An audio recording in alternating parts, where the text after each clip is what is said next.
시청자 여러분, 편안한 주말 오후 보내고 계십니까? 12월 19일 토요 랭킹쇼 지금 출발합니다.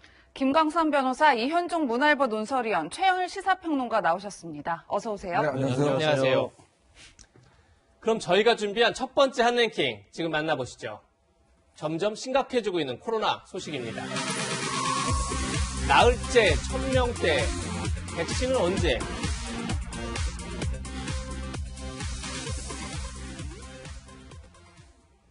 어제 국내 코로나19 신규 확진자는 1053명으로 사흘째 1000명대를 유지하고 있습니다.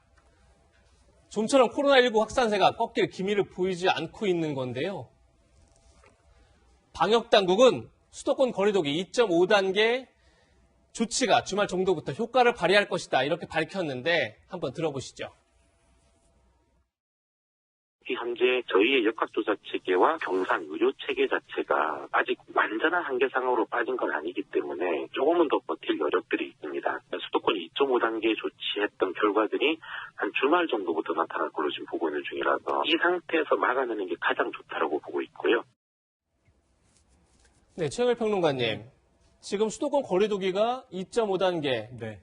굉장히 오래됐고 주말부터 효과를 나타낼 것이다. 이것이 방역당국의 기대인데 네. 결과는 전혀 그 기대에 미치지 못하고 있는 것 같아요. 네, 맞습니다. 나흘째 1000명대입니다. 지금 이제 주말로 접어들었지만 잦아들 기미는 아직은 없고요.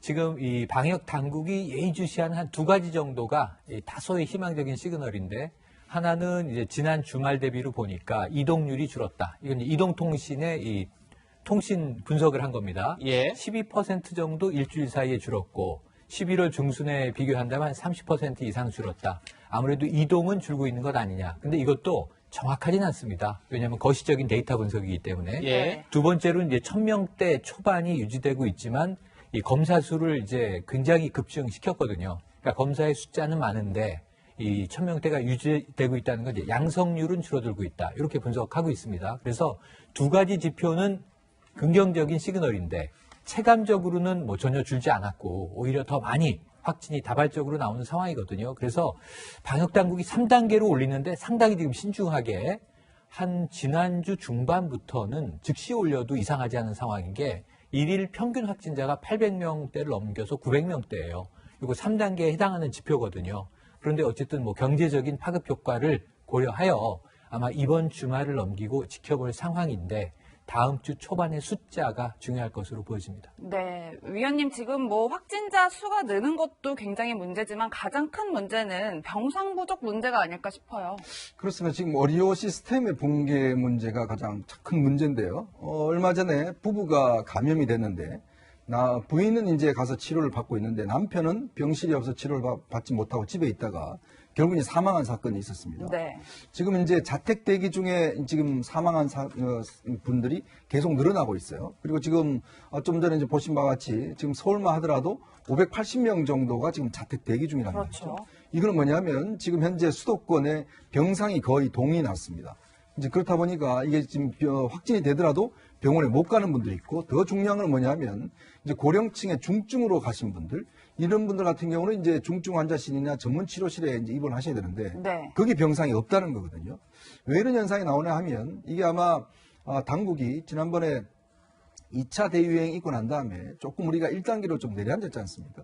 그때 사실은 병실을 많이 확보했다고 이야기를 했는데 실제로 많이 확보하지를 못했어요.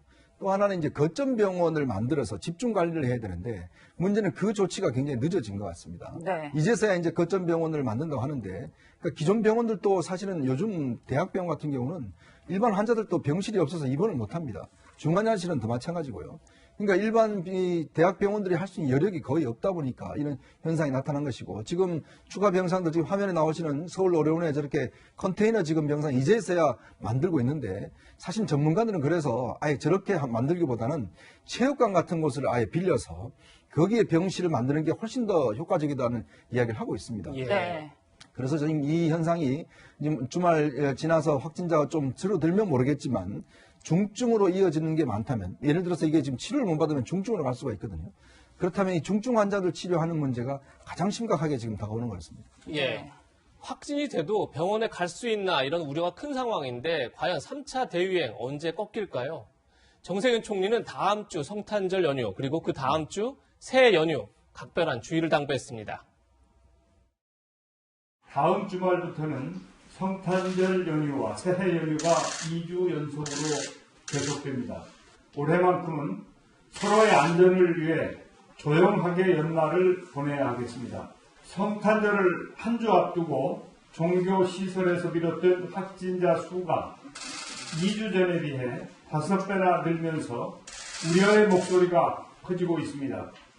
각 종단에서는 연말연시 종교 행사를 비대면 온라인으로 전환해 주시고 소규모 모임, 식사 금지 등 방역 수칙을 철저하게 지켜주시기 바랍니다. 네, 방역당국은 아마 이번 주말의 확진세 상황을 보고 다음 주 중에 3단계로 격상할지 여부를 결정할 것 같은데요. 김광삼 변호사님, 시민들 입장에서는 언제 3단계로 격상될지 모르다 보니까 지금 뭐 사재기를 하고 그리고 미용실이 굉장히 붐비고 이렇게 굉장히 지금 큰 혼란과 불안을 갖고 있는 것 같아요. 국민들 사이에서는 아마 3단계로는 갈 것이다 이렇게 다 예측을 하고 있는 것 같아요. 그럼 네. 3단계로 가면 이제 우리가 무엇이 불편해지는가 생각할 거 아닙니까? 제일 먼저 걱정을 많이 하는 것이 3,000제곱미터 이상의 대형마트에 대해서는 사실은 영업을 하지 못하게 하잖아요. 예. 그러니까 그러면 뭐 가지 못하면 그다음에 뭐 먹는 거랄지 어떤 의식주와 관련된 부분에서 굉장히 고통을 겪을 거 아니냐. 그래서 실질적으로 대형마트에 가보면 사람이 굉장히 많습니다. 저도 잠깐 들린 적이 있는데 이번 주에 사람이 굉장히 많아서 의아해서 집에 와서 예. 물어봤더니 저희 집사람도 뭐 요즘 마트 가면 사람이 많다 그런 일이 많이 하더라고요. 그래서 네. 아마 정부에서도 사재기를 하고 있다는 그런 직감을 좀 하고 있는 것 같아요. 그래서 예외적으로 이제 3단계를 간다 하더라도 생필품 판매는 허용을 고려하겠다 이런 취지로 가는 것 같아요. 그렇지만 이제 인원은 제한하겠다는 거고요. 미장원도 마찬가지인 것 같아요. 이제 3단계로 가버리면 사실 미장원까지 문을 닫아야 하거든요. 그러면 사실 이제 이발이랄지 이런 것들 불편한 상황이 되기 때문에 먼저 가서 머리를 자른다랄지 뭐 손질하겠다 그런 사람들이 굉장히 많은 것 같아요. 근데 굉장히 지금 걱정이 됩니다. 왜냐면 성탄절과 새해 연휴가 있잖아요. 예. 뭐 아무리 안 모인다 하더라도 가족끼리라도 모일 수 있는데 이런 부분이 걱정이 되고요. 또 하나 사실 이제 거리두기만 가지고는 이걸 막을 수 있겠느냐. 네. 그러면 일단 지금 계속 전수검사해서 무증상 환자 찾아내는 지금 걸 하고 있잖아요. 이제 그것도 첫째 중요한데 우리가 전에 너무 K방역에서 너무 성공적으로 하다 보니까 그때 전문가들이 항상 이 얘기했거든요. 겨울 되면 제3차 유행 올 수 있다. 예. 그러면 가장 먼저 할 것이 전수조사 중요하지만 병상 확보와 의료진 보충. 그런데 이제 그것을 전혀 이렇게 신경을 좀 안 썼던 것 같아요. 이제 그러다 미리 준비를 보니까 못한 것 같아요. 네, 준비가 안 되다 보니까 지금 뭐 병상 확보가 안 되고 또 대기 중에 또 사망한 사람도 나타나고 우리가 전에도 해외에서 딱 보면 병원 못 가서 집에서 대기하다가 사망했다는 걸 듣고 사실은 저런 일이 일어날 수가 있을까 생각했는데 네. 우리나라도 지금 현실이 돼가고 있는 것 같습니다. 네, 뭐 말씀 주신 대로 지금 상황에서 뭐 시급한 것 중에 하나가 백신 접종이 아닐까 싶은데요. 해외 각국은 연말 연초에 백신 접종을 시작하는데 우리는 너무 늦는 것 아니냐 이런 우려의 목소리가 나오고 있습니다. 어제 정부 발표 들어보시겠습니다. 백신 도입이 늦은 거 아니냐. 당초에 저희가 7월 달부터 성급의 협상을 하면서 가장 어려움에 처했던 부분이 물건이 없고 그다음에 안전성 유효성과 관련된 자료가 없고 이제 이런 상황에서 계약을 체결해야 되는 역사상 전무후무한 상황들이 있었습니다. 최대한 우리 국민들의 건강을 담보해야 되는 그 전제하에서 가장 안전하고 가장 믿을 수 있는 백신을 자료를 통해서 검증을 하고 도입하자라는. 네, 평론가님 사실 네. 좀 늦어지고 있는 것 같은데 저희가 그래픽을 좀 준비를 해봤어요. 그래픽을 함께 보시면 보시는 대로 이제 세계 각국에서는 이미 백신 접종을 시작했거나 아니면 이제 곧 시작할 예정인데 네. 우리는 아직 좀 준비가 안 된 것 같은데 우리나라 상황을 좀 설명해 주실 수 있나요? 지금 벌써 15개국 넘어서 30개국 가까이가 접종을 이제 긴급 승인을 해서 접종을 예. 시작했거나 조만간 연말에 이제 시작할 예정입니다. 지금 뭐 나온 것만 해도 영국이 시작이 됐고요. 파이자 백신부터 미국 파이자 시작됐고 어제 모더나가 긴급 승인을 받았습니다. 그리고 그 와중에 아랍에미리트 여긴 특이하게 이제 중국 백신이 들어가 있고 그 외에 캐나다가 대량으로 물량을 구매를 했습니다. 그리고 바레인도 있고요. 사우디도 있고요. 지금 이렇게 전개돼 나갔는데 자, 우리 백신 계획은 정부 발표에 따르면 지금 조금 늦어져 있죠. 원래는 4월 이후 접종 예정이다가 국민들 불안이 커지니까 당겼어요. 2, 3월에는 시작하겠다. 아스트라제네카가 제일 먼저 이건 계약이 돼 있습니다. 네. 1,000만 명분. 그런데 아직 승인받은 나라가 없는 거죠. 좀 임상 3상 이 결과 때문에 늦어지고 있고 얀센이 12월 중 계약 완료하겠다. 지금 400만 명분입니다. 그리고 이제 지금 가장 세계적으로 빠르게 확산되고 있는 접종 파이자는 1,000만 명분인데 계약이 완료되지 않았어요. 네. 그래서 12월 말에 되면 다행이고 1월로 넘어갈 가능성도 있고요. 모더나도 1,000만 명분인데 내년 1월을 목표로 하고 있는 상황이에요. 그러니까 이게 지금 계획대로 다 구매 계약이 되고 또 하나의 문제는 공급이 정말 2월 전에 이루어질 수 있느냐. 여기에 따라서 이제 우리 정부가 2월 내지 3월에는 접종을 시작하겠다. 이게 과연 지켜질지 혹은 또 지연될지 예. 지금 좀 아슬아슬한 대목에 놓여 있습니다. 네. 예, 방금 지금 평론가님도 말씀하셨는데 이현종 의원님 네. 그렇지 않아도 지금 계약이 완료된 게 유일한 게 아스트라제네카인데 네. 이것을 내년 2, 3월에 공급하겠다 정부가 이렇게 밝혔단 말이에요. 오늘 동아일보 보도를 보니까 계약이 완료된 아스트라제네카 백신이 내년 2, 3월 공급 자체가 계약서에는 명시되어 있지 않다. 그냥 구두로 약속했을 뿐이다. 이렇게 지금 보도를 하고 있어요. 물론 복지부는 그 보도에 대해서 당시 화상회의를 통해서 도입 일정을 2, 3월 논의했고 이 내용을 서면으로 받았다. 그러니까 계약서는 없을지 몰라도 서면으로 있다 이렇게 주장하고 있는데 네. 사실 아스트라제네카가 지금 유일한 어떻게 보면 저희들한테는 가장 희망인데 이게 가능한지 여전히 지금 의문이 남고 있습니다. 이게 사실은 계약서에 있어도 지금 불가능할 판이에요. 왜 예. 그러냐 하면 지금 아스트라제네카는 이 회사가 사실은 그동안 뭐 항암제나 이런 걸 생산한 회사인데 백신은 이번에 처음 생산합니다. 근데 문제는 우리가 아스트라제네카 같은 경우는 우리 정부가 너무 이제 확신을 했던 이유가 뭐냐면 이 SK바이오하고 이제 위탁 계약을 체결을 해서 이 위탁 생산을 하고 있습니다. 안동 공장에서. 예. 이제 그러다 보니 우리가 물량을 빨리 확보할 수 있겠다 해서 이제 했는데 네. 문제는 아스트라제네카가 이게 3상에서 문제가 생겨버렸어요. 아시겠지만 이게 절반을 투여했는데 이게 더 실수로 더 지금 면역력이 더 높았단 말이에요. 그 이유를 설명을 못 합니다. 그래서 지금 3상을 다시 하고 있습니다. 미국에서.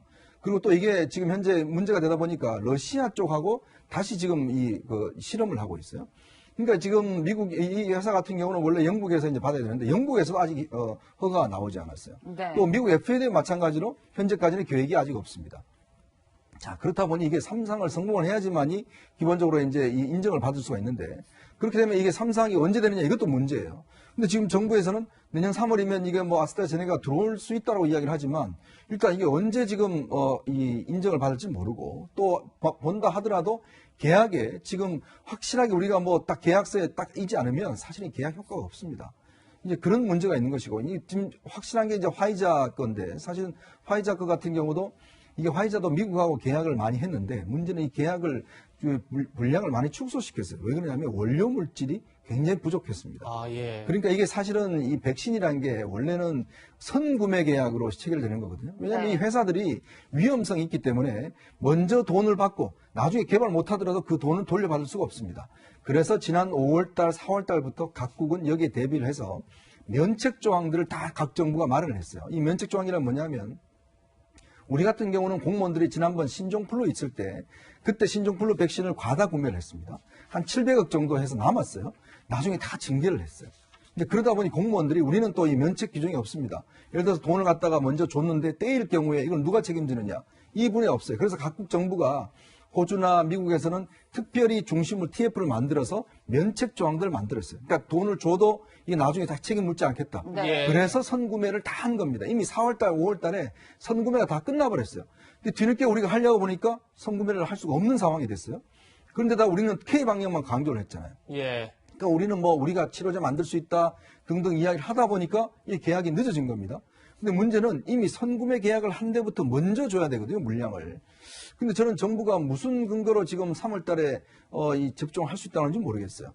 지금 이 상황을 가면 3월 달에 어렵습니다. 그리고 또 지금 미국 같은 경우는 물량을 더 요구를 하고 있기 때문에 실제로 먼저 줄 가능성이 높아요. 그러면 아스트라제네카가 확신될지도 모르고 나머지 백신들은 우리가 지금 아직 계약도 체결 안 한 상황이고 내년 1월이 돼서야 이제 계약을 체결한다고 그러는데 그때 또 어떨지는 모르거든요. 이제 그런 상황이다 보니 지금 백신 정책이 우리가 굉장히 지금 실수한 게 아닌가 생각이 듭니다. 네. 상황이 이렇다 보니 일각에서는 국내 치료제만 믿다가 백신을 놓친 것 아니냐는 지적도 나오고 있습니다. 과거 문재인 대통령이 치료제와 백신을 두고 했던 발언 먼저 듣고 대화 이어가겠습니다. 개발 과정이 순조롭게 진행된다면 치료제는 올해 안에 본격적인 생산을, 백신은 내년까지 개발 완료를 기대할 수 있게 되었습니다. 백신과 치료제 개발도 진척을 보여 빠르면 올해 말부터 항체 치료제와 혈장 치료제를 시장에 선보일 수 있을 것입니다. 네, 평론가님 사실 올해가 얼마 안 남았는데 치료제도 불확실한 건 사실이잖아요. 네네. 이렇다 보니까 야권에서는 뭐 국산 치료제만 믿다가 백신 확보에 안일했다 이런 비판들이 나오고 있어요. 어떻게 네네. 보세요? 지금 뭐 문재인 대통령 발언을 들었습니다만 저 이야기만 놓고 보면 이제 그렇게 오해할 수도 있고요. 그런데 이제 의료 전문가들이 그동안 치료제와 백신은 이 동종이 아니고 분리해서 생각해야 한다. 그 얘기를 계속했고 다만 치료제가 먼저 나올 가능성이 높고 백신이 더 어렵다. 백신은 원래 3년, 5년, 10년도 걸리는 거거든요. 예. 근데 1년 안에 지금 개발하고 있는 아주 특이한 상황 아니겠습니까? 그렇죠. 근데 백신이 먼저 나왔고 백신 접종이 집단 면역엔 더 중요하게 된 거죠. 그 치료제는 좀 요원합니다. 렘데시비르를 포함해서 국제적인 저 치료제를 쓰고는 있는데 이게 딱히 약효가 이 효과가 있다라고 드러나기가 어렵고 어떤 환자에게는 이게 되고 어떤 환자에게는 안 되고 케이스 바이 케이스가 맞고 국내 녹십자의 이제 치료제가 처음으로 70대 환자 한 명이 치료되는 이제 사례가 나왔지만 한 사례를 놓고 또 단정할 수도 없고 네. 그 사실은 이 순서는 지금 빠른 게 먼저고요. 무엇이 더 우선이라고 보기 어려운데 별도로 접근하는 게 맞고 그렇게 하고 있다고 봐요. 다만 K방역 때문에 우린 접종을 좀 미뤄도 괜찮아라고 생각하고 있다가 지금 연말에 방역 체계가 허물어지는 좀 양상이 나타나고 백신 도입은 이현정 의원님 말씀처럼 시간이 언제가 될지 확신할 수 없고 그러다 보니까 다소 혼란스러운 겨울을 보내는 것 아닌가 싶습니다. 네. 예. 그러니까 K 방역만 믿다가 백신 전쟁에서 밀리는 것 아니냐 이런 우려가 큰 상황인데 민주당의 방역 본부장인 김성주 의원은 이렇게 말해서 논란이 크게 번지고 있습니다. 같이 들어보시죠. 코로나 방역에서 실패한 미국과 영국이 백신 개발에서 앞서 백신 접종을 먼저 시작했다고 우리가 부러워하는 것이 맞는가? K-방역의 성공이라는 자신감을 바탕으로 우리 방식의 치료제 개발과 백신 확보 전략을 세우는 게 옳다고 생각합니다. 네, 백신에 실패한 미국과 영국이 백신 접종을 먼저 시작했다고 해서 우리가 부러워야 하는 게 맞느냐 이렇게 지적한 건데요. 김광선 변호사님 어떻게 들으셨습니까? 아니, 부러워하는 게 맞죠. K 방역의 자신감을 얘기하고 있는데 이제 과거는 잊어야 돼요. 과거 얽매이면 앞으로 미래를 향해서 한 발치로 나갈 수 없기 때문에 지금은 중요한 것은 백신입니다. 근데 왜 백신이 중요하냐면 치료제 자체는요 이미 감염이 된 다음에 치료하는 거예요. 그러니까 사후 약방문이거든요. 그런데 백신은 예방을 하는 거잖아요. 아예 감염이 안 되게. 그렇기 때문에 백신의 중요성이 굉장히 좋은데 내가 볼 때는 현 정부에서 일단 백신에 대한 확보 과정에서 좀 타이밍 놓친 것은 저는 인정을 해야 한다고 보거든요. 예. 지금 아스트라제네카를 확보했다고 했는데 이게 사실은 확보한 걸 보기 어려운 측면이 아까 우리가 굉장히 얘기 많이 했잖아요. 일단 임상 3상이 안 됐는데 이걸 어떻게 확보했다고 볼 수 있느냐 이제 그런 문제가 있고요. 그다음에 두 번째는 이게 연구 회사잖아요. 연구에서 사용 승인을 안 했어요. 사용 승인 자체도 안 한 걸 가지고 과연 계약을 한 게 맞느냐. 더군다나 들어오는 계약 시기도 명시를 안 했거든요. 그리고 효과를 보니까 모더나나 화이자에서 개발한 것은 거의 90% 이상인데 이건 또 74%예요. 그러다 보니까 이 비교를 분석해보면 가장 효능도 떨어지고 그다음에 백신이 우리가 가져올 수 있는 시간도 정해지지 않았고 그러면 이게 다른 걸 못하니까 이렇게 한 게 아니냐 그런 의구심을 떨쳐볼 수 없기 때문에 일단 뭐 화이자가 됐건 어떤 거 됐건 간에 아스트라제네카가 워낙 불안정한 상태니까 좀 더 다른 확실한 백신을 구하기 위해서 지금 정부에서 전력 질주해야 한다고 봅니다. 네. 네. 백신 도입 시기가 곧 경제 회복 시기다. 많은 전문가들은 이렇게 보고 있는데 우리는 언제 구체적으로 백신을 맞을 수 있는지 보다 분명한 설명이 필요해 보입니다. 그럼 다음 한랭킹으로 이어가겠습니다. 저희가 준비한 두 번째 한랭킹은 다음 주 한가른 날 문, 윤의 운명. 윤석열 검찰총장의 복귀 여부를 결정할 법원의 신문 기일이 사흘 뒤인 오는 22일로 잡혔습니다. 이번에도 법원이 집행정지를 받아들여 윤 총장이 복귀한다면 문재인 대통령이 직접 타격을 받을 수 있습니다. 반대로 법원이 집행정지를 받아들이지 않는다면 윤 총장도 자신의 거취를 고민하지 않을 수 없을 것 같습니다. 이현종 의원님, 네. 지난번 직무 배제 때 집행정지를 받아들인 것처럼 이번에도 받아들일까 이게 가장 핵심적인 관심사인데 네. 일단 어떻게 전망하십니까? 근데 이제 몇 가지 변수가 있습니다. 일단 지난번 같은 경우는 이제 행정 4부에서 조미연 부장판사가 했고요. 이번에는 행정 12부에서 홍순욱 부장판사가 일단 심리를 합니다. 그리고 지난번 같은 경우는 이제 이 추미애 장관이 징계를 하면서 그 검사 징계법에 따라서 직무를 정지시킬 수가 있거든요. 그러니까 징계에 따라서 직무를 정지시킨 겁니다. 그래서 어떤 면에서 보면 회복할 수 없는 피해. 어떤 면 이게 지금 왜냐하면 직무정지가 언제 갈지 모르지 않습니까? 이제 그렇다 보니 이제 그 법원 입장에서 보면 이 조치가 기본적으로 회복할 수 없는 지금 피해를 줄 수가 있다라고 판단해서 인용을 해서 이제 직무정지를 풀었거든요. 예. 근데 문제는 이번 같은 경우는 일단 기본적으로 징계위라는 절차를 거쳤습니다. 예. 절차를 2차례 걸친 심리를 했고 또 대통령이 이제 재가를 했지 않습니까? 그 절차상에 일단 어느 정도 이제 합리적인 절차상을 거쳤고 그 다음에 이제 지난번과 달리 정직 2개월이라는 것이거든요. 지난번 같은 경우는 직무정지가 시한이 정해져 있지 않았어요.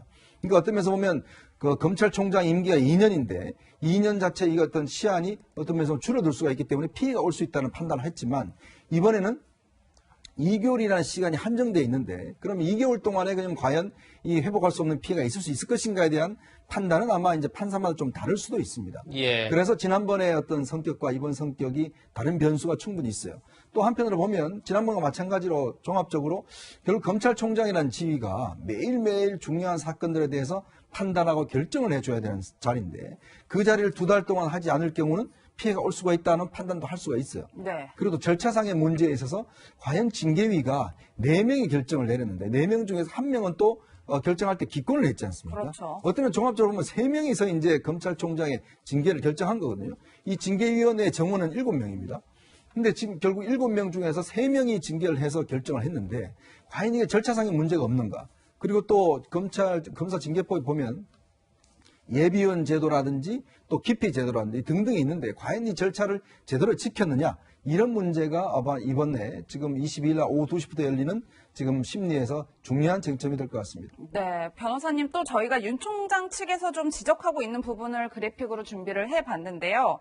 전 이 부분이 눈에 들어오더라고요. 그러니까 총장이 부재할 경우 월성 원전 수사 차질과 또 다음 달의 인사로 인해 그 수사팀이 분해될 우려가 있다. 이 점을 지적하면서 정지는 부당하다 이렇게 주장을 하고 있는 거잖아요. 네네.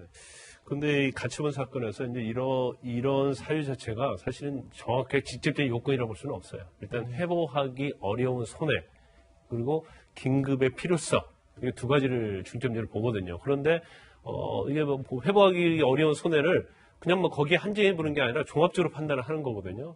더군다나 이제 공공의 이익과 관련된 부분이 있을 수 있으면 물론 뭐 회복하기 어려운 손해는 개인에 대한 것이긴 하지만 이건 이제 전체적으로 봐야 할 필요가 없고 그렇다고 한다면 만약에 판사가 이 부분에 대해서도 윤석열 총장의 어떤 주장에 동조를 하게 된다고 한다면 이건 간접적으로 좀 영향을 미칠 가능성이 크다 이렇게 봅니다. 그래서 네. 윤석열 총장 입장 측에서는 사실 이러한 부분들을 이제 다 주장을 해야죠. 그래서 어떤 직무 정지로 인해서 받는 그런 회복이 어려운 손해뿐만 아니라 공공의 이익과 관련된 부분 이런 것을 총 주장을 해야지 결정에 영향을 미치기 때문에 아마 이런 주장도 다 하는 걸로 보이고 근데 제가 볼 때는 뭐 아마 이번에 어떤 직무 정지와 관련된 효력 정지 신청 자체가 지난번에 추미애 장관의 직무 배제와 같이 좀 다르다고 생각을 했는데 네. 징계 사유를 보니까 징계 사유의 근거랄지 사유가 굉장히 법적으로 좀 소명이 좀 부족하다고 봐요. 그래서 과연 이 징계 사유를 가지고 정직을 2개월 할 수 있을 건가? 그 부분에서 아마 법리적으로 사실적으로 재판부에서 판단을 할 걸로 보입니다. 네. 예. 지금까지 윤석열 총장 측의 주장을 들어봤는데 법무부 측 주장은 이렇습니다. 최영일 평론가님.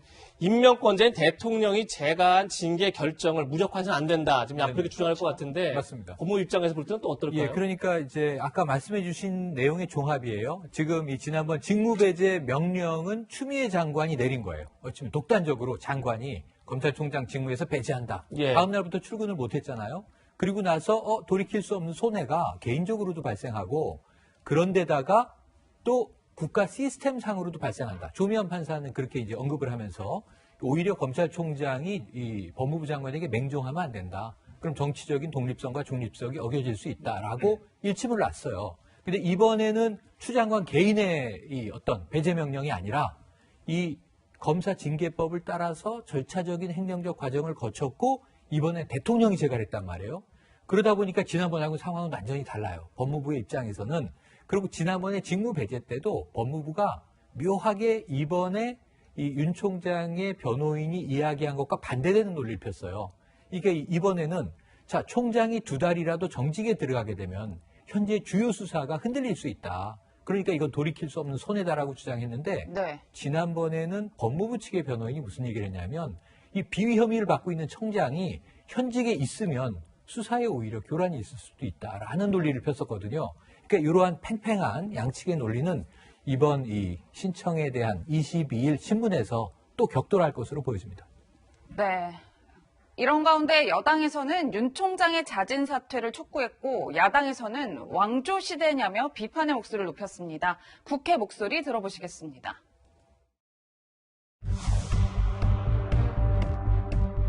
임명권자인 대통령의 제각까지 내려진 징계에 불복하는 것은 매우 부적절합니다. 즉각 사퇴할 것을 촉구합니다.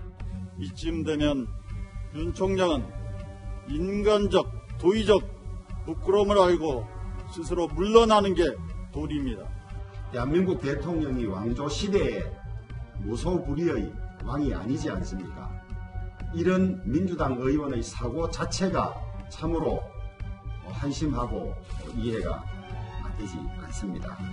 대통령의 윤석열 징계에 대한 수렴 청정의 막도 거쳤습니다. 윤석열 검찰총장이 대통령과 직접 맞설 수밖에 없게 되었습니다. 네, 위원님 여야 목소리 다 들으셨는데 어떻게 평가하셨어요? 사실 우리나라가 대통령제이지 않습니까? 대통령도 어떤 면에서 보면 임기 5년의 고위공직자입니다. 그 공직자에 대해서 뭐 비판하지 마라. 대통령이 결정했으면 다 끝이다. 라고 하는 방식. 사실 지금 민주당이 예전에 야당일 때 어떻게 했는가 한번 되돌아보시기 바라요. 왜냐하면 사실 어떤 면에서 박근혜 정부가 있을 때 박근혜 대통령을 가장 많이 비판에 앞장섰고 또 탄핵까지 시킨 지금 세력이 바로 지금 현재 집권 여당 아니겠습니까? 근데 이제 대통령에 대해서 이게 자체가 불법 부당하다는 거 아니겠습니까? 윤 총장 주장은. 자, 그러면 그 부분에 대해서 그럼 예를 들어 부당하기 때문에 소송을 가겠다는 건데 그거를 뭐 인간적, 도의적 뭐 왜 비판하느냐, 왜 안 따르느냐 이렇게 한다는 것은 저는 굉장히 부적절하다고 생각이 들고 어떤 면에서 보면 우리 사회가 민주 시스템에서 견제와 균형이 있는 게 뭐냐면 결국은 이런 어떤 대통령의 결정에 대해서도 직업 공무원들이 아니면 아니다라고 이야기할 수 있는 것들 또 이것을 어떤 면에서 보면 법률적 절차에 따라서 합표를 다투는 게 이게 바로 민주주의의 가장 근간입니다. 이게 없으면요 어떤 면에서 대통령은 군림하는 자일 뿐입니다. 네. 자 그렇기 때문에 민주당이 그렇게 그동안 이야기했던 민주주의가 바로 지금 현재 실현되고 있는 거예요. 근데 그것 자체가 잘못됐다라고 이야기를 하는 것은 그럼 제가 묻고 싶습니다. 정말 이 민주당이 이렇게 주장하는 분들이 그럼 우리가 과연 그럼 왕조 시대를 가야 되는가? 이런 부분에 대해서 정말 자신들이 예전에 주장했던 것들을 다시 한번 좀 되새겨 봐야 될 것 같습니다. 네. 네, 지금 여당에서는 윤 총장에게 즉각 물러나라 이렇게 주장하고 있는데 김광석 변호사님, 네. 제가 화면 하나 준비했는데요.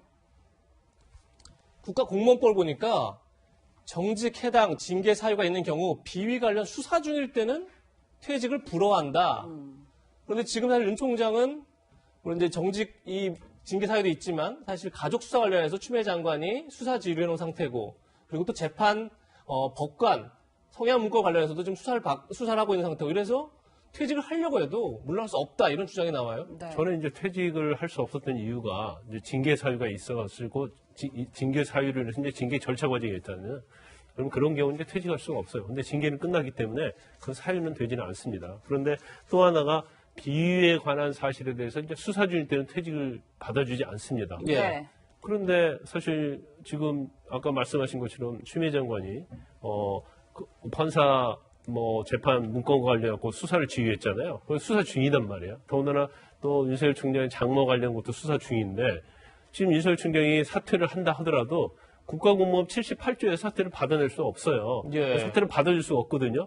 근데 법적으로 사퇴를 받아줄 수 없는데 계속 사퇴하면 그 무슨 의미가 있는지. 더군다나 국회의원들은 이 법을 만든 장본인들 아닙니까? 그렇죠. 근데 국회의원들이 나와서 법 규정에 있는 걸 계속 위반하라 이 얘기를 하고 있는 거예요. 그러니까 만약에 뭐 수사를 하지 않는 중이라고 하면 뭐 사퇴하라고 계속 압박을 가할 수는 있지만 네. 지금 법적으로 그게 가능하지 않은 상태에서 계속 사퇴하라고 하는 것은 사실은 법적으로 맞지 않다. 정치적으로는 맞을 수 있겠죠.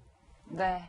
이런 가운데 정직 2개월 결정 이후 윤 총장은 대검에 출근하지 못하고 집에 머물고 있습니다. 그런데 어제 오전 윤 총장의 모습이 동아일보 카메라에 포착됐습니다.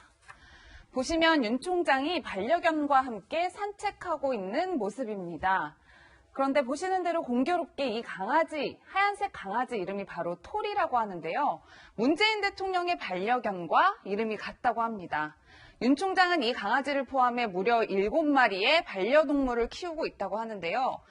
과거 윤 총장이 퇴임하면 강아지를 키우면서 지내겠다고 언론에 발언을 했던 것으로 알려졌는데 그냥 나온 말은 아닌 것 같다. 이런 해석들이 나오고 있습니다. 평론가님. 이 긴장된 와중에 말이죠. 이 동물 사랑이 또 화제가 돼서 저는 좀 흐뭇한 감이 있습니다. 재밌는 게 토리를 어디서 많이 듣던 이름인데 했는데 대통령의 반려견 이름이 톨인 그렇죠. 거예요. 네. 또 이제 고양이 찡찡이도 있고 문재인 대통령도 양산에서부터 이 강아지 많이 키웠었고 또 이제 청와대에 취임해서도 지금도 뭐 고양이와 개를 키우고 있습니다. 그래서 이런 이 고위 공직자나 명사들의 동물 사랑은 좋은 일인데 지금 이 윤 총장이 그 강남 일대를 산책하거나 운동하는 모습은 많이 눈에 띄어요. 네. 목격한 이 주민들이 많아요. 그런데 이번에 이제 이 중차대한 와중에 그 하얀 강아지 토리와 함께 산책하는 모습이 화제가 됐는데 잘 보시면요. 이 퇴임 후에는 강아지들을 키우면서 시간을 보내겠다. 그래서 이게 정치를 그럼 안 하겠다는 뜻이냐? 근데 또 역으로 자, 현직 대통령은 청와대에서 강아지를 키우면서 정치를 하고 계시지 않느냐? 그럼 이게 정치를 하겠다는 뜻이냐? 근데 너무 재밌는 게 대통령의 반려견과 지금 이 검찰총장의 반려견 이름이 똑같이 톨이에요. 그러게요. 이게 아주 흔한 이름은 아니거든요. 그래서 이게 뭐라고 정치적으로 예단할 수 있는 이 신호는 아니고 그냥 동물 사랑으로 이해하고 화제로 넘어가면 좋을 것 같습니다. 네. 예. 윤 총장이 반려견과 산책하던 어제 추미애 장관은 공수처장 후보 추천위원회 회의에 참석했습니다. 그 모습 잠시 보시죠. 윤 총장이 소송 제기했는데 여기에 대해서 어떻게 생각하십니까? 사회표명 배경에 대해서 다양한 말들이 나오고 있는데요. 한 말씀만 해주시면 안 될까요?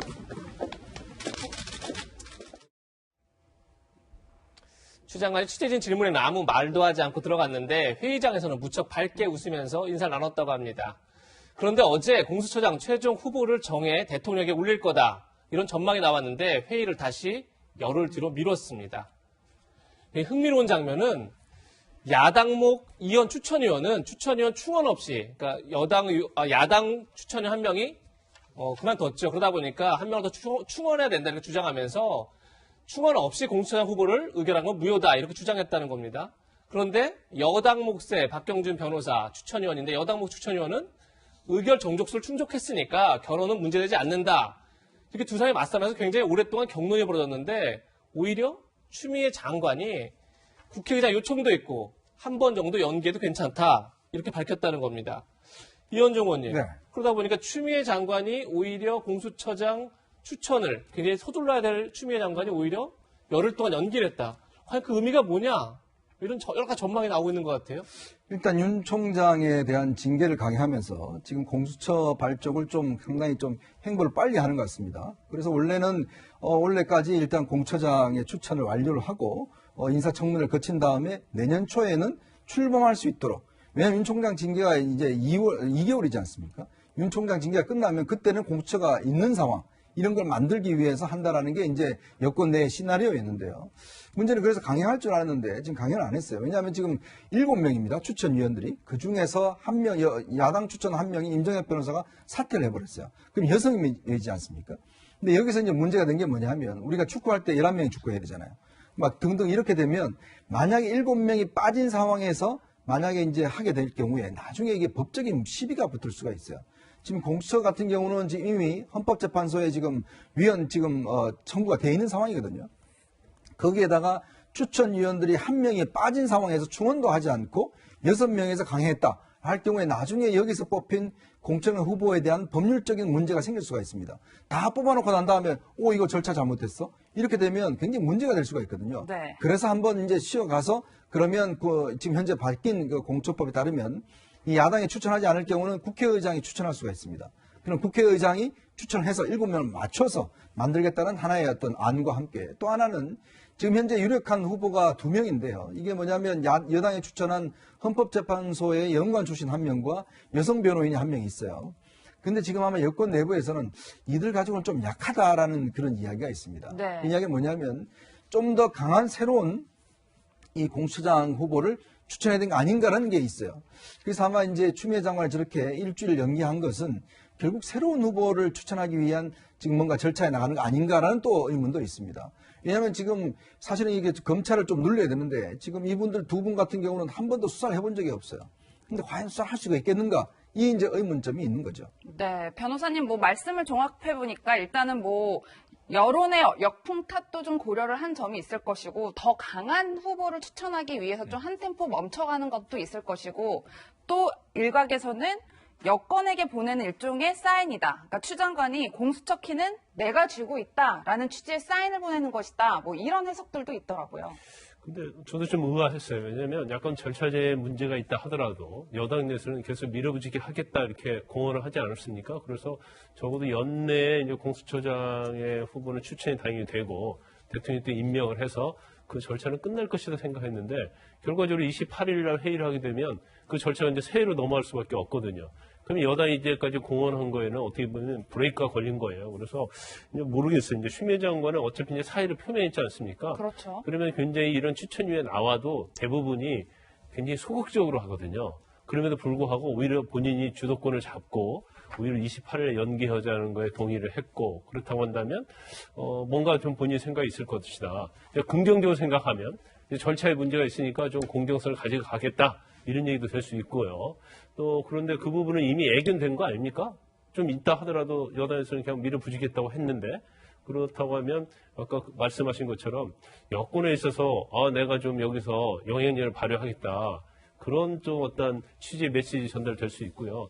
아까 얘기한 것처럼 제가 볼 때는 가장 가능성이 높은 것은 저도 여권에서 그 추천한 후보를 보면 굉장히 중립적이고 온화한 분들이에요. 네. 저도 개인적으로 다 아시는 분들인데 예. 그렇기 때문에 저도 이 얘기할 때 야당에서 반대할 이유가 없다 그런 얘기를 많이 했거든요. 네. 저 정도의 성향을 가지면 그런데 그 정도 성향을 가진 사람이 과연 공수처 가서 조직을 장악할 수 있을 건지 그런 부분에서 고민을 해서 또 이 후보 추천을 바꾸려고 하는 게 새 후보를 추천하려고 한 게 아니냐 그런 거에 더 힘이 좀 실리는 것 같습니다. 네. 네.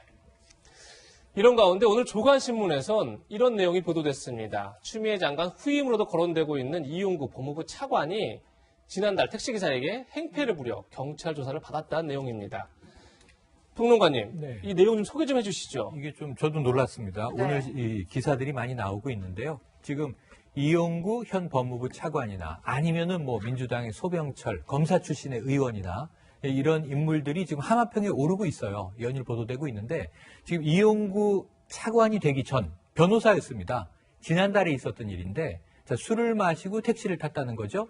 그런데 그 택시가 이제 집에 도착해서 잠이 들어있는 승객, 바로 이용구 차관, 당시에는 이용구 변호사를 택시기사가 당연히 깨웠겠죠. 자, 도착했습니다. 이제 내리시죠. 하고 얘기했는데 갑자기 욕설과 함께 폭행을 했다는 거죠.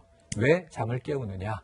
자, 이게 좀, 저는 이게 안타까운 상황인데, 경찰이 출동했습니다. 그런데 여기서 두 번째로 좀 놀란 점이 뭐냐면, 자, 욕설과 폭행이 있었던 것은 확인이 됐는데, 경찰은 내사 종결을 했다. 내사 종결의 이유가 뭐냐면, 이 피해자인 택시기사가 처벌을 원하지 않고, 그 다음에 차량이 멈춰있는 상태였기 때문에, 원래 움직이고 있는, 운행하는 차량에서 기사를 폭행하거나 협박하면요, 이거 5년 이하 징역이나 2천만 원 이하의 벌금에 처해지게 되거든요. 그러면서는 상당히 이게 좀 큰 폭행인데 내사 종결됐다는 것까지 오늘 보도에서 확인할 수 있습니다. 네, 위원님 상황이 이렇다 보니까 이제 김웅 국민의힘 의원이 SNS에 이런 글을 올렸더라고요. 저희가 그래프로 좀 준비를 해봤는데 권력자는 힘없는 택시기사를 폭행해도 처벌받지 않는 세상. 그것이 바로 문재인 정권의 수사권 조정의 목표입니다. 그 야욕의 완성이 바로 가짜 공수처입니다. 뭐 이런 글을 올렸는데 어떻게 보셨어요? 이걸 이제 이거 공수처로 이제 비판했는데, 왜냐하면 이제 공수처가 생기면 이 고위공직자들, 검사나 판사나 이제 상급 이상의 이제 공무원들, 또 이제 경무관들, 이런 부분에 대해서 이제 어떤 수사에 대해서 처벌할 수가 있는 거거든요. 그래서 이제 공수처가 생기면 이게 과연 수사가 제대로 되겠느냐, 이런 이제 의문을 제기를 하는 것인데, 저는 솔직히 좀 이해가 할 수 없습니다. 이용구 차관이 우리가 예를 들어서 고위공직자도 그렇지만 일반인들이 이렇게 아무리 술을 취하더라도 이렇게 택시기사분들한테 폭행하고 이런 거 도대체 할 수 있는 게 참 저는 이해가 잘 안 돼요. 네. 더군다나 이런 분이 지금 지금 우리나라에 어떤 면에서 법치를 담당하는, 어떤 면에서 보면 가장 높은 자리에, 두 번째 높은 자리에 있다는 것들, 이런 게 과연 이게 좀 정상적인 것인지, 또 이런 분이 지금 윤석열 검찰총장을 징계하겠다는 징계위원으로 참가한 게 과연 타당한 것인지, 좀 이건 아마 이용구 차관 좀 입장을 좀 표명해야 될 겁니다. 네. 좀 법적으로 약간 문제가 있어요. 어떤 문제가 있냐면 우리가 대중교통에서 운전자를 폭행하면 엄벌하게 돼 있거든요. 그렇죠. 또 특정 범죄 가중 처벌에 의해서 처벌을 받아요. 5년 이하의 징역, 500만 원 이하의 2천만 원 이하의 벌금인데, 그러면 운행 중일 때 폭행을 했느냐, 이게 중요한데 지금 정차 중에 폭행을 한 걸로 나와 있거든요. 그렇죠. 근데 지금 판례를 할지 일반적으로 일시 정차 중이라 할지라도 사실은 폭행하면 처벌받게 돼 있거든요. 네. 그런데 이거 자체를 갖다가 운전자 폭행으로 하지 않고 일반 폭행으로 입건을 해서 합의했으니까 공소권 없는 걸로, 이거 없던 걸 하는 것 자체는 사실 이제 법 적용에 있어서도 상당히 이제 논란의 여지가 있는 결과입니다. 네. 네, 앞으로 좀 논란이 될 것 같은데요. 네. 저희도 지켜보겠습니다. 그럼 세 번째 한랭킹으로 이어가겠습니다. 예, 저희가 준비한 세 번째 한랭킹은 변창흠, 데스노트에 오르나. 변창흠 국토교통부 장관 후보자가 서울주택도시공사, 즉 SH공사 차장 재직 시절에 한 발언들이 논란이 되고 있습니다. 논란이 된 발언들을 하나씩 짚어볼 텐데요. 먼저 쉐어하우스라고 불리는 공유주택 사업 관련해서 회의 도중에 공유주택 입주민들을 두고 못 사는 사람들은 밥을 집에서 해먹지 미쳤다고 사먹느냐, 이런 발언을 했다는 겁니다. 또 입주민을 뽑는 것을 기존대로 못 사는 순서대로 쫙 뽑아서 서로 모르는 사람 6명이 같이 있어라, 그러면 미치는 것이다, 이런 발언들을 회의록에서 했다는 겁니다. 최영일 평론가님, 네네. 이번에 상당히 논란이 되고 있는데 어떤 게 문제인지 한번 짚어주시죠. 변창흠 후보가 이 정부에서 이번에 이 지명을 하면서 저도 이제 쭉 프로필을 이제 보고 있는데요. 자, 학자이기도 하고 교수 출신이에요. 그런데다가 서울에서 주택도시공사도 했고, 그 다음에 이제는 LH도 또 사장을 역임했고 하기 때문에, 아, 이분은 이론과 실무에 다 밝겠구나. 그렇다면 이제 김현미 국토부 장관 후임으로 조금은 더 정책을 잘 다듬지 않겠는가 하는 기대가 있었어요.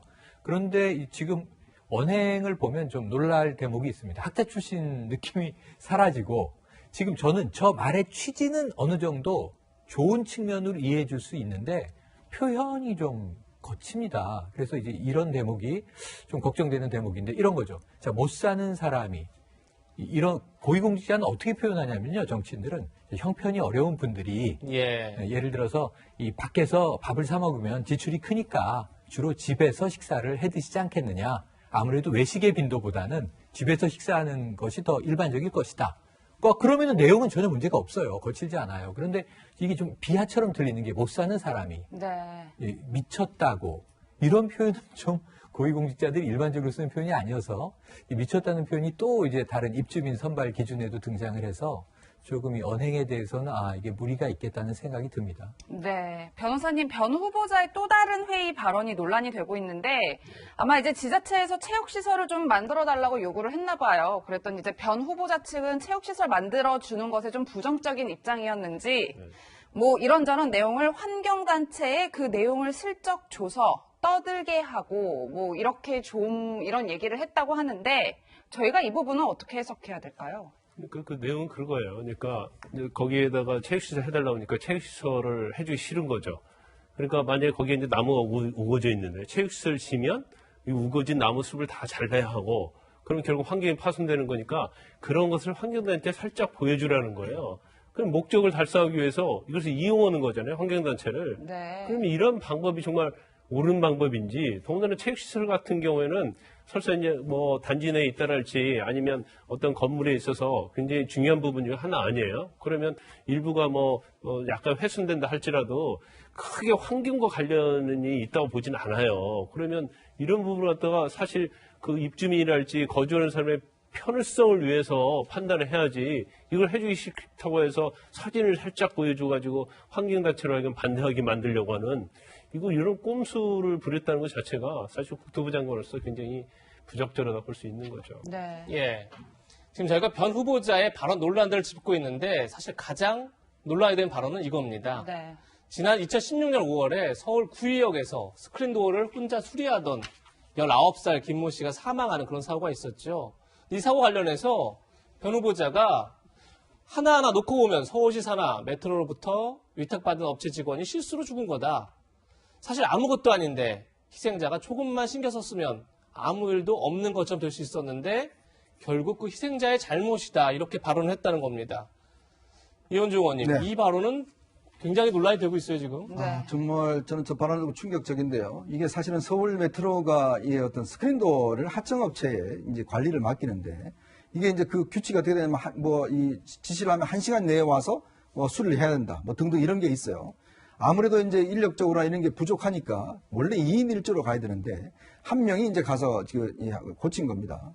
근데 이제 고치다가 결국 이제 이 옷이 끼어서 사망을 했는데요. 그때 이제 이 김군의 가방에 보니까 워낙에 바쁘게 움직이다 보니까 제대로 밥을 못 먹어서 못 먹은 지금 컵라면이 있었어요. 네. 그래서 매년 이맘때 되면 구의역에 그 꽃이 놓여집니다. 이 김군을 추모하기 위해서. 예. 자, 이게 과연 김군의 잘못일까요? 어떤 면에서 보면 2인 1조로 해야 되는데 왜 한 명으로 했겠습니까? 어떤 면에서 또 서울 메트로가 지휘 감독의 어떤 그런 책임이 있지 않겠습니까? 자, 그렇다 하더라도 말을 이런 식으로 하면 안 되죠. 저는요, 사람이라는 게 고위공직자는 특히 앞에 말과 뒤에 말이 다르면 안 됩니다. 이게 사람들 앞에서 공적으로 하는 이야기와 뒤에 가서 그냥 막말하는 거, 이게 어떤 면에서 사람의 본성을 지금 나타내는 거거든요. 과연 이게 지금 민주당이 이 정권이 주장하고 있는 공정과 정의의 가치에 맞는 인사라고 보십니까? 과연 이분이 정말 공공주택을 해서 본인이 정말 이 형편이 어려운 분들, 그런 분들 위하고 약자들 위하는 그런 분으로 보십니까? 그런 분이라고 추천을 하셨나요? 저는 그걸 좀 여쭙고 싶고요. 이게 단순히 이날 지금 회의록이 있기 때문에 지금 우리가 문제 삼은 거지. 네. 딱 이날만 이야기를 했겠습니까? 평소에 어떤 이런 이야기를 했다라고 우리가 추정을 할 수가 있잖아요. 자, 그렇다면 지금 공식적으로는 공공임대주택 많이 만들어서 하겠다고 이야기를 하지만 만약 이런 리더가 예를 들어서 국토교통부의 장관이 됐을 경우에 어떻게 하겠는가에 대한 좀 상상을 가시지 않겠습니까? 저는 이거는요, 단순히 말실수, 본인이 사과를 했습니다만은 이거는 사과로 넘어갈 수 있는 문제는 아닙니다. 평소의 언행과 아까 우리가 이용구 차관도 이야기를 했지만 평소의 언행과 실적으로 나타나는 이 공직자의 자세, 이게 어떻게 분리돼서 생각할 수가 있나요?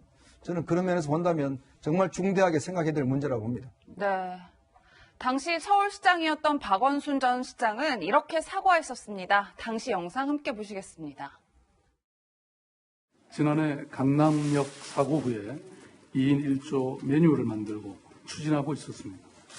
그러나 2인 1조 근무 매뉴얼은 노동 인력의 부족함이라는 현장의 문제를 도외시한 탁상공론이었습니다. 결국 책상머리 대책은 19 청년이 홀로 위험을 감내하게 만들었습니다. 제 불찰과 책임이 큽니다. 네, 평론가님 서울시장 본인의 책임이다 이렇게 머리를 숙였는데 네. 당시 더불어민주당 대표였던 문재인 대통령도 세월호 참사에 빗대면서 이것은 정부의 책임이다 이렇게 주장을 했는데 네. 지금 변 후보자의 이 발언을 보신다면 대통령이 굉장히 화가 많이 날 것 같아요. 대통령의 인식과도 완전히 다른 것이죠. 그리고 이제 당시 서울시장은 사실 야권 시장이었는데 그럼에도 불구하고 완전히 다른 거고. 자, 그래서 지금 말씀하신 대로 이 어떤 그 국가 경영의 철학을 공유하는 참모, 대통령의 참모와 국무위원이 국토부 장관인데 안 그래도 지금 문재인 대통령 최근 지지율에 가장 영향을 주는 게 부동산 정책이란 말이에요. 그렇다면 김현미 국토부 장관이 한다고 20여 차례 정책을 냈지만 부동산 문제가 지금 불이 꺼지지 않아서 어찌 보면 우리가 구원투수로 이제 등장하는 사람이 변창흠 후보 아니겠습니까? 그런데 지금 제가 보기에는 문재인 대통령의 경영 철학 첫 번째, 국가 경영 철학 첫 번째, 사람이 먼저다와 완전히 엇나가는 이야기를 지금 하고 있잖아요. 저는 이 사건에 대해서는 좀 이 인사권자인 대통령도 놀라지 않았을까 하는 생각을 함께 해봅니다. 네. 네, 발언들이 논란이 되자 변 후보자는 어제 사과문을 발표했습니다. 4년 전 제 발언으로 인해 국민 여러분께 심려를 끼쳐드려 죄송하게 생각한다. 특히 저로 인해 마음에 상처를 입으신 분들께 진심으로 사과한다. 이런 내용입니다. 그런데 변 후보자의 사과에도 불구하고 보수 야당은 물론이고 정의당도 비판에 가세하고 있습니다. 정의당 장혜영 원내 대변인의 목소리 들어보시죠. 변창흠 국토부 장관 후보자에게 묻습니다. 김군의 죽음이 정말로 그저 위탁업체의 직원이 실수로 죽은 것입니까? 정말 김군이 조금만 신경 썼었으면 아무 일도 없는 것처럼 될 수 있었습니까? 부끄럽지도 않습니까? 본인의 잘못된 과거의 발언에 대해서 뉘우치고 국민 앞에 진정성 있게 사과하십시오. 오늘도 어딘가에서 위험과 죽음을 무릅쓰고 위태롭게 일하고 있는 모든 김군들에게 진심을 담아서 사죄하십시오. 네, 이현중 의원님. 네. 변창 후보자 인사청문회가 23일 날 예정되어 있는데 네, 그렇죠. 흔히 정의당이 부적격 판정을 내리는 데스노트에 올리면 안 된다. 이런 이제 여의도에 속설이 있는데 정의당도 굉장히 강하게 비판하고 있어요. 그거는 정의당과 민주당이 사이 좋을 때 데스노트지, 지금은 제가 볼 때는 뭐 데스노트도 아닙니다. 왜냐하면 이미 지금 범여권이 뭐 180석 가까이 되는데 뭐 정의당 반대한다고 뭐 통과 안 시킬 이유도 없고 지금까지 24명이나 다 통과시켰어요. 뭐 그렇다 하더라도 이런 발언 자체가 별로 저는 문제 삼을 것 같지 않습니다. 저는 참 이런 게 드는 게 뭐냐면 과연 어떤 면에서 보면 정부가 이 인사를 하면서 과연 검증을 도대체 뭘 했는가. 근데 지금 인사청문회 하면 점점 지금 이런 걸 축소하자는 거 아니겠습니까? 왜냐하면 지금 인사청문회 여야가 마찬가지로 다 인사청문회 할 때 이런 개인적인 거 좀 하지 말자고 이야기를 하는데 정말 하지 말아야 될 문제인가요? 과연 이게 발언의 하나의 문제인가요? 이 발언 하나를 보면 그분의 인성과 정치 철학이나 이런 걸 다 볼 수가 있습니다. 그래서 국민들 입장에서 보시면 과연 우리가 이런 분을 국토교통부 장관으로 해서 할 것이 정당한 것인지 저는 솔직히 참 의문스럽습니다. 네. 다음 주 인사청문회에서 이 문제 또 제기될 텐데 어떻게 답변할지 지켜보겠습니다. 그럼 다음 네 번째 한랭킹 지금 만나보시죠. 오늘의 네 번째 한랭킹은 성추행 논란은 현재 진행형. 부하 직원 성추행 혐의를 받고 있는 오거돈 전 부산시장에 대한 구속영장이 어제 또 기각됐습니다. 지난 6월에 이어 두 번째인데요. 어제 영장 실질 심사를 받고 법원을 떠나는 오 전 시장의 모습 영상으로 먼저 만나보시죠.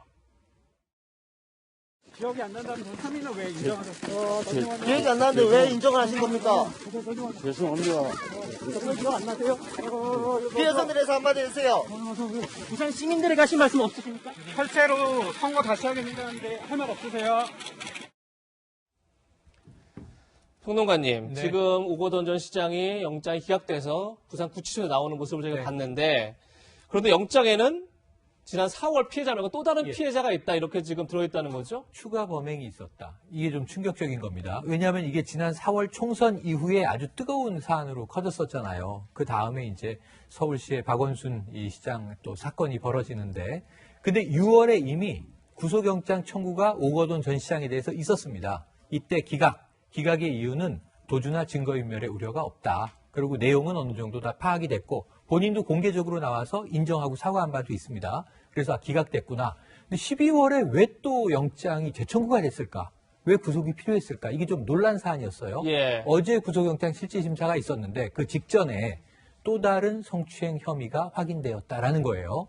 또 다른 여성 부하 직원. 이건 2018년에 있었던 일로 알려집니다. 이것이 이제 확인됐다라고 하는 것이고, 자, 강제추행뿐 아니라 강제추행 치상, 강제추행 미수, 거기에 무고까지도 추가해서 혐의가 이제 수사 중이다. 그래서 이제 청구가 된 건데 결국은 또다시 오늘 기각으로 나오고 말았습니다. 네, 변호사님 어쨌든 뭐 구속은 기각됐지만 그 내용을 좀 살펴볼게요. 영장에 적시된 구체적인 언동을 고려하면 피의자에 대한 비난 가능성이 크지만 이렇게 앞에 따로 적었단 말이에요. 네. 어느 정도길래 법원에서 이 정도까지 적었다고 저희가 볼 수 있을까요? 원칙적으로 범죄 사실이 다 인정되는 걸로 보여요. 그러니까 비난 가능성이 굉장히 큰데 증거 인멸이나 도주 염려가 없기 때문에 영장이 기각을 한다고 했는데 그 내용 중 이제 일부 우리가 좀 눈여겨볼 대목이 일단 뭐 영장 기각했습니다만은 이제 비난 가능성이 크다고 하는 측면 하나고요. 전체적 사실관계에 별다른 다툼이 없는 점. 이 부분 자체는 사실 검찰에서 영장 청구한 강제추행치상이랄지 미수랄지 무고 이 네 가지 범죄 혐의가 거의 인정된다는 취지거든요.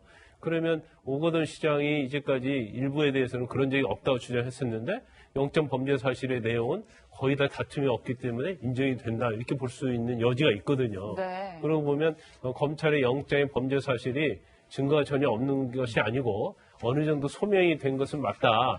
단지 전 시장이고 여러 가지 차원에서 보면 도주 및 증거인멸의 우려가 없기 때문에 기각이 된 것이지 죄가 될 가능성이 없어서 기각이 된 게 아니다. 이렇게 생각해 볼 수 있는 거죠. 네. 네, 오거돈 전 시장은 영장 실질심사에서 기억이 정확하게 나지 않지만 피해 여성이 그렇다면 모두 인정한다. 다시 한번 죄송하다. 이렇게 얘기했던 걸로 전해지고 있습니다. 오 전 시장의 지난 4월 사퇴 기자회견 때 모습과 어제 오 전 시장 측 변호인 이야기 함께 들어보시죠. 5분 정도의 짧은 면담 과정에서 불필요한 신체 접촉을 하였습니다. 이것이 해서는 안 될 강제 추행으로 인정될 수 있음을 깨달았습니다. 경중에 관계없이 어떤 말로도 어떤 행동으로도 용서받을 수 없습니다. 턱을 한번 만진 것도 있고요. 만지려고 했던 것도 있고 그렇습니다. 죄송하다 그랬습니다. 다 상대방 여성들의 그 피해가 그렇다면 다 인정한다. 다 맞다. 기억은 정확하게 안 나지만 다 맞다. 죄송하다 그랬습니다. 변호사님, 조금 전에도 기억은 잘 나지 않지만 하여튼 인정한다 뭐 이렇게 얘기했다는 거고요. 그럼에도 불구하고 영장이 이제 기각됐는데 앞으로의 수사에 좀 차질이 있지 않나 이런 또 우려도 들고요. 어떻게 보십니까? 앞으로의 전망 좀 해주시죠. 아니 근데 만약에 또 다른 강제추행 혐의가 있다고 한다면 그 수사는 계속 될 거예요. 그래서 또 밝혀진 게 있으면 또 추가로 해서 영장 청구할 가능성이 크다 이렇게 볼 수 있고요.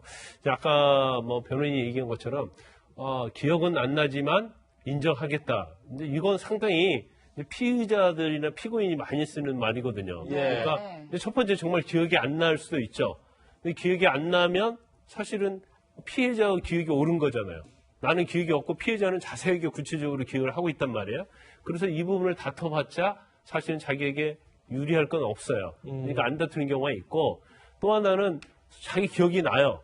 기억이 나는데 내가 사실 그걸 인정하기에는 너무나 자기에게 뭐 굉장히 어떤 양심적인 부분이랄지 아니면 사회적 비난성이 큰 경우에 내가 기억은 안 나지만 그 내용을 인정한다. 이제 이런 취지로 가는 경우가 있거든요. 그래서 그게 뭐 전자일 수도 있고 후자일 수도 있겠지만 어떻든 간에 변호인 측의 얘기에 의하면 영장 범죄 사실에 대해서는 거의 다 인정이 된다. 이렇게 볼 수가 있고 또 하나가 이제 두 번째 지금 원래는 4월 달에 있던 첫 피해 여성이 있잖아요. 두 번째 피해 여성에 대해서도 사실은 부인을 하고 있는 걸로 알려졌는데 저런 취지라면 거의 인정한다고 볼 수 있고 더군다나 그와 관련된 참고인 녹취록이 있다고 지금 언론에 보도되고 있거든요. 그렇기 때문에 아마 뭐 범죄 사실은 다 인정할 수밖에 없지 않은 상황이지 않나 싶습니다. 네, 오 전 시장 관련 수사 상황은 계속 지켜봐야 할 것 같고요.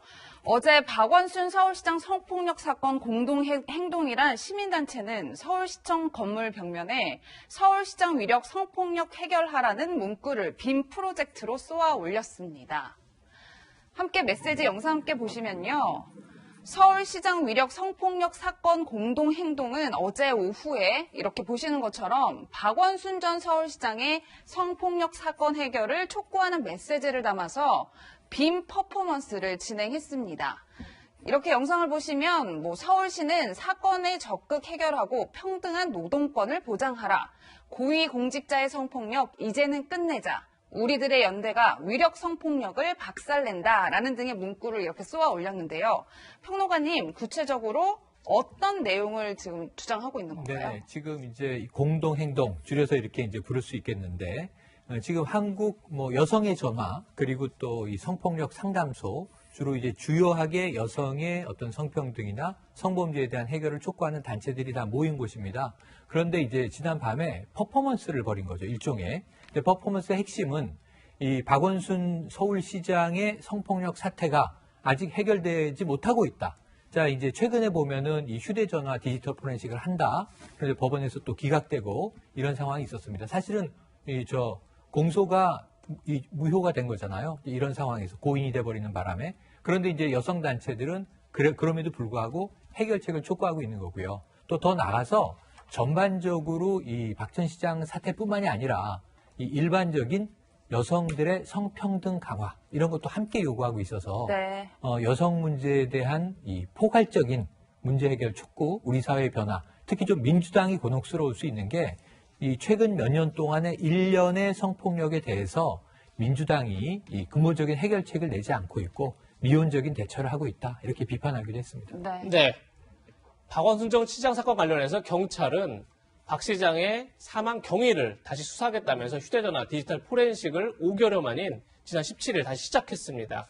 변호사님, 네. 이렇게 되면 이제 박원순 전 시장의 사망 경위가 사실 아직도 정확하게 밝혀지지 않은데 그 부분을 휴대전화 디지털 포렌식을 통해서 밝히겠다, 조만간 발표하겠다 이렇게 볼 수 있는 건가요? 이제 발표하게 할 수 있을지 어쩔지 모르겠어요. 일단 이제 포렌식을 하는데 일단 박원순 시장이 유류품에서 발견됐잖아요. 근데 이 부분에 대해서 이제 포렌식하는 과정에서 이의제기에서 못하다가 법원서가 이의제기를 이제 기각하면서 시작이 됐거든요. 그래서 단지 법원서 허용하는 범위는 사망 경위와 관련된 부분입니다. 그래서 네. 그 안에서 과연 사망 경위와 관련해서 뭐가 얼마나 나올지 모르겠어요. 그렇지만 피해 여성과 직접적인 관계에 있다고 그걸 명확히 그 부분을 갖다가 수사하지 않는 이상 과학적으로 입증하기는 쉽지 않을 것 같고 그 피해 여성과 사망과 인과관계가 있느냐 이게 국민들이 굉장히 관심 있는 부분이잖아요. 근데 경찰에서 그 부분을 과연 발표할 수 있을까? 그건 쉽지 않을 걸로 보입니다. 네. 네, 지금 바깥이 굉장히 춥죠. 이 강추위가 모레까지 이어진다고 하니까 건강관리에 더 유의하시기 바랍니다. 저희는 다음 주 토요일 더욱 알찬 내용으로 찾아뵙겠습니다. 네, 시청해주신 여러분 고맙습니다.